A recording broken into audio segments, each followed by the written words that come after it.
Hey there, Christine McKinley here with the Real Estate Chicks. I'm going to come to you and bring you the data for this month's market update. This is some interesting stuff. This is not an opinion of mine. This is not what I think the market's going to go. There's so much noise out there right now in the real estate industry. All the headlines, they all say different things. So I'm just going to come to you with the data. We've been tracking numbers, and ultimately that's what's going to tell you the truth and what's really, really going on. Now, this data is for homes located in Seminole County, Winter Park, and Maitland. So the majority of my past clients, that's exactly where you guys are all at. And the numbers are pretty much on board for the whole nation, but I'm just letting you know, these are the numbers from those areas. So let's get into it. I'm going to share my screen with you right now, and I'm going to show you how we have been tracking this data. This is a very interesting graph we have right here on the right. I want to kind of break it down to you before I go through and get into the nitty gritty. My analytical folks, you guys are going to love this data. So if you want a copy of this, just let me know. My people who don't care about numbers, just listen to me talk for another minute, and I'll explain it all to you and make it super simple. So we have been tracking this data since July of 2022. That's really when the market changed. The market probably started to change in June, getting out of that super frenzy seller's market and back to a stable market. Still a great time to sell, still a great time to buy. But really July is when we started tracking. That's when the market really started to shift out of the frenzy. So you can see here, this blue line is the number of active homes in Seminole County, Winter Park, and Maitland. The red line represents the number of homes that went pending those days. And the yellow line is the number of homes that went closed, that sold that day. Now, the two lines I really want you to focus on are the blue and the red lines. Now, you can see the active inventory has pretty much stayed the same. And then right here at the beginning of November, it starts to trickle off. So our inventory has actually been reducing. A lot of people have been saying, oh my gosh, homes are they're staying on the market so much longer because there's just more to choose from. No, they're not. No, they're not. There's less to choose from. This is just the data. This is not an opinion.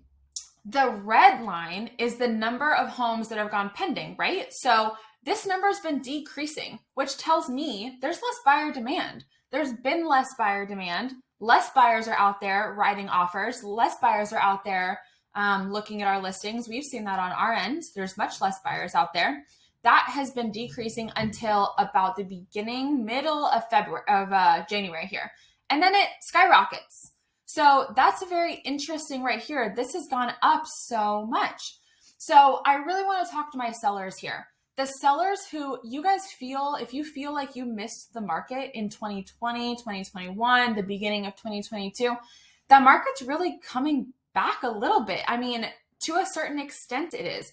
During the craziness and whenever it was, you'd put a house on the market and it would sell within 24 hours, multiple offers, way above asking. That market looked like this red line was way above the blue line. There was more buyer demand than there were active listings. So they had less to choose from, and they were all battling over the same homes, the same number of homes. So as you can see right here at the beginning of February, this line, it intersects. And the amount of buyer demand is higher than the amount of our active listings because this number is still going down. So now we're going to keep tracking this and we're going to keep seeing what's actually going on. And we're not just going to pay attention to the headlines and then regurgitate that to you guys, to our clients. We're going to track the actual data and we're going to see what's really going on and get to the bottom of it. But, interest rates have come down a little bit. So as far as buyers, it's still a good time to purchase. And I think that there's a little bit of urgency right now if you've thought about purchasing, because these numbers, they might keep going apart. So this red line might keep going up and the blue line might keep going down. Now, I'm hoping that for the sake of my buyers my poor buyers in the last 2 years have just had a hard time, with all of the competition that there's been. So I hope for your sake that this doesn't happen. Now, my sellers, you guys really need to be paying attention, because if you feel that you missed that frenziness, now might be a really good time to sell. Buyer demand is up.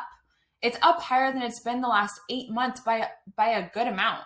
So this is very interesting data. If you guys have any questions about it, if you want to talk through more of it, just let me know. And again, this is for all of Seminole County, Winter Park, and Maitland. So if you want to know what's going on in just Oviedo, just Winter Springs, respond back to this email and I'll get you those numbers also. Bye, guys.